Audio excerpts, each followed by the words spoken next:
YouTubers. This is Brian Hicks here. Today we are doing a rebuild, and to use that term loosely, we're basically just doing a really deep cleaning and replacing some wear items on this mid-90s, maybe early 2000s American-made Hunter original. It's 23856 fan. Anyway, the reason why it's kind of partially taken apart here is because I realized at the last second when I went to cut my wires that I didn't have my wire strippers. And I have a couple of really nice pairs of Kleins, and for the life of me, I have not a clue where they went because I was using them an hour and a half ago. So I don't know. So I got these little needle nose pliers with clippers on them. Anyway, what I've done so far is I've removed the down rod and drained any oil out and cleaned it. I've removed the bottom plate, like I said, and the 7 screws that go with it. They're there. And I've removed the wire from the switch housing. Red is 1, yellow is 2, and 3 is gray, if memory serves correctly. On the note of the reverse switch, do not, I repeat, do not ever remove these wires from the switch unless you absolutely have to. And I'll tell you why, because once you remove them, they do not hold again. I learned that the hard way when I first started doing this. I wound up replacing a few switches, and then I figured out that I could remove the little tabs off of them, or pry them open, should I say, and actually rebuild the switch, and move the brass contacts, or bend them back, excuse me, and I could put it back together and it'll be fine. But in lieu of that, what I do is the red, the blue, the brown, and the one white wire that runs back to the motor housing, I cut those halfway. And I'll go ahead and do that. I need to set the phone down.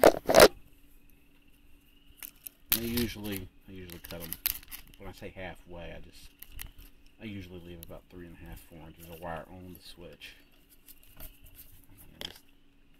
Damn pliers are pieces of junk.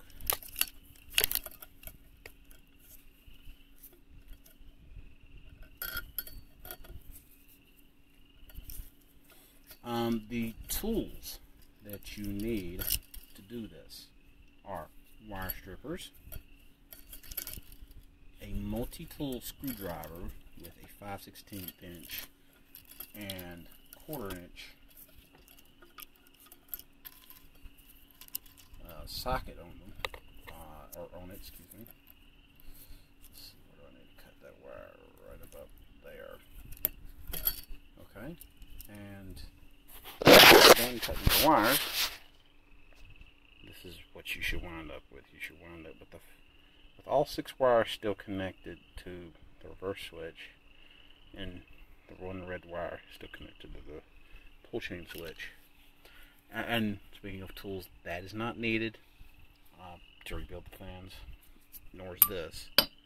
But you know, they really don't mix. That's just old. But it's dark. I'm out here by myself. Not a bad neighborhood, but you never know. But anyway, the tools. Great cleaner. Screwdriver. I use a wire brush to clean the inside of the armature or rotor, whatever you want to call it, out. Some toothbrush works fine. And a pair of snap ring pliers. All you need. And these are optional. This is kind of like a dental pick that I've kind of modified. This is to clean the grooves on the shaft. And the next step is to just yank out those 2 wires. So those are going to be replaced. Some of the fans, all 3 wires run through all the way. Some don't. This is one of the ones that doesn't. You only have the 2 hot wires, and this one white wire goes back up to the Molex connector, which is there. This unscrews clockwise, backwards from what you would normally do. And you know, this oil cup is actually very clean. So which that tells me that this fan saw it with very little use, and there ain't going to be nothing wrong with it. But I'm still going to replace that O-ring because it's flattened. Get your snap ring pliers and snap that ring loose. And just lift the entire bearing off. And if you get an older fan, inspect the grooves, but I'm not even going to look at it here. I'm just going to set that aside and grab the Ruger/Harmachine and pull it straight out. It's just that easy. People make these things out like it's a huge drudgery to take them apart, but it is not. You know, clean your grooves, and again, this fan is mechanically in great shape. So I mean, that's just kind of, oh, I don't know what you just. What's the word I'm thinking of here, folks? Just not really needed, but I'm just doing it anyway for show. Clean it off. Granted, I don't have a big piece, but this is 2000 grit sandpaper. I will use this and do kind of like a crosshatch pattern on the shaft. Just gives it a new surface to wear in on again. Because especially if I replace things like the flex washers, the armature rides differently, just a little bit higher usually. And that makes, you know, give it something else to wear into, it just usually makes it run smoother. Okay, normally at this point I would remove the windings. I'm really only going to do it for show here, just because I'm doing this video. This fan is so nice that I really don't need to do it. However, like I said, I'm going to do it anyway.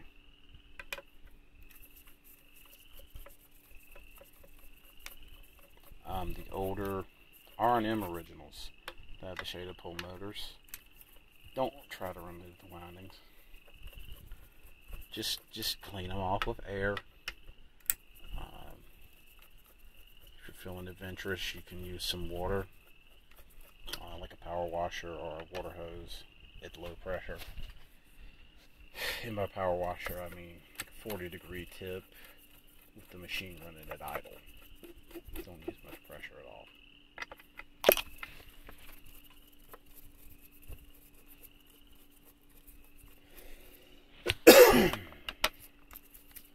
Oops. Come back here, screwdriver.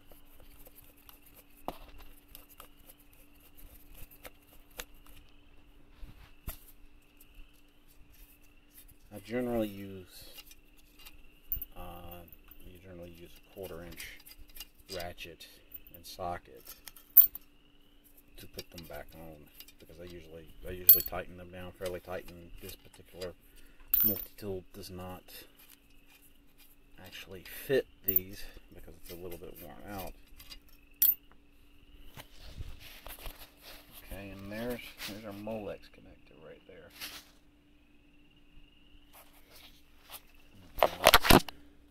Lift the windings, and be sure to only lift it at one side, because here's the deal: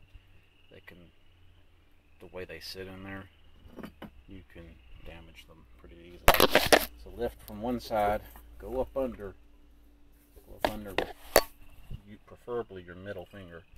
Just push down on that Molex connector tab, and then I need both hands to do this. While you're pushing down on it with your finger, lift and twist the entire winding out, and there you go. I usually put it somewhere. I actually have one there, but I'll usually put it somewhere safe. I'll gently set it down on the bottom plate there.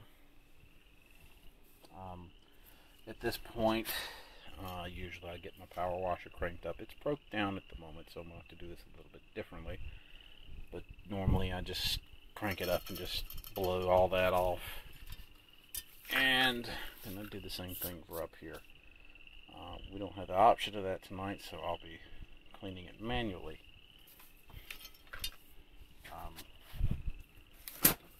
Brake clean works wonders for this. I know some people don't really like using chemicals. However, the less you have to touch, the quicker it goes by. So, brake cleaner pulls all the dirt out. It does an excellent job of just cleaning it up. And I'm getting my rag here while this stuff's still wet. Wipe it down for the first shot.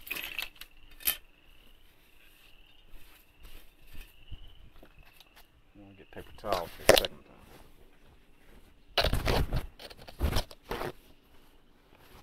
I'll actually soak the towels.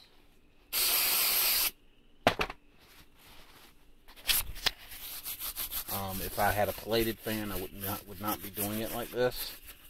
But this is powder coat. This stuff is really robust. You're not going to hurt it with any kind of chemical you can just buy off the shelf, except for literal paint stripper. I mean, and chemicals like brake cleaner and carb cleaner will work fine. Old style carb cleaner, I forget what the difference is. Chemicals, don't use that because they will strip it. And I mean, I'll go ahead and tell you this right here was a dumpster find. And I mean, it's in really good shape considering that. So, I mean, I'm fairly happy with that right there. That's what using a proper chemical will make cleaning up these things. Okay, we'll do the sides, and I can actually do that after I reassemble it, so I will do that.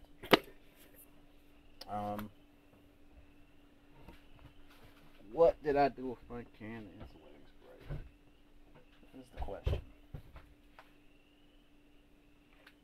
I used it just the other day, and that's no indication of whether or not it is in a good spot.